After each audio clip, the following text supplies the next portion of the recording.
Hi folks, it is March the 9th of 2019 and I am on the highway heading home from South Florida Bee College down in Davie. I had a pretty good time. I came down here primarily to try to meet some people and sell my products.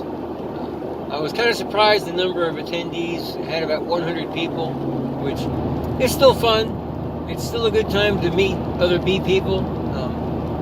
I did sell some stuff. I did pass out some business cards, made some contacts. That was good.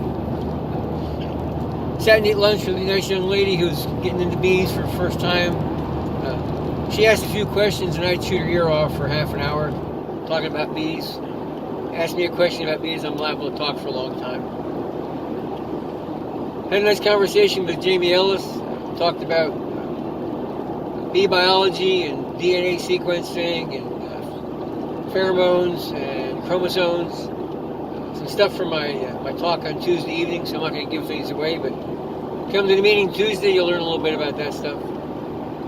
But the one item that I picked up today, which I found the most fascinating, which it's like every time I get around these bee people, I find fascinating stuff, is the royal jelly production. I've always been told and always thought that royal jelly production came from the hypopharyngeal gland, which is located in the bee's forehead. And that's partly true. But there's another gland involved, and that is the mandibular gland is also involved in the production of royal jelly. And the fact is that these two glands together secrete a substance that the bees will put in the cells, and the pheromones coming from the larva will dictate what the ratio between the two is, and it changes as the larva ages. So when the egg first hatches and becomes a larva, the ratio of royal jelly contains more mandibular gland component than hypopharyngeal gland component.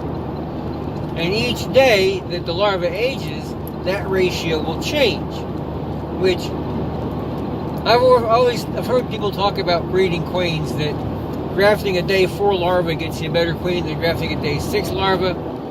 I always thought that was subjective, because if you're feeding them royal jelly from day 4 to day 6, why should it matter? Well, obviously it does matter, because the royal jelly composition changes each day unless you rotate the cell.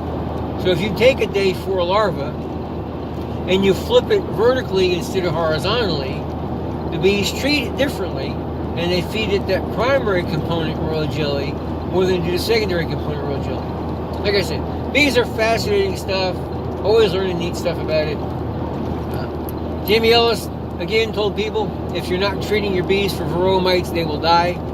I'm not sure exactly how many times he said it, but in one lecture, I think he said it like 15 times. If you're not treating for varroa mites, your bees will die. Pretty important stuff. Other than that, it's a good ride down and back. Happy to get home. A lot of time on the road, but always fascinated by bees.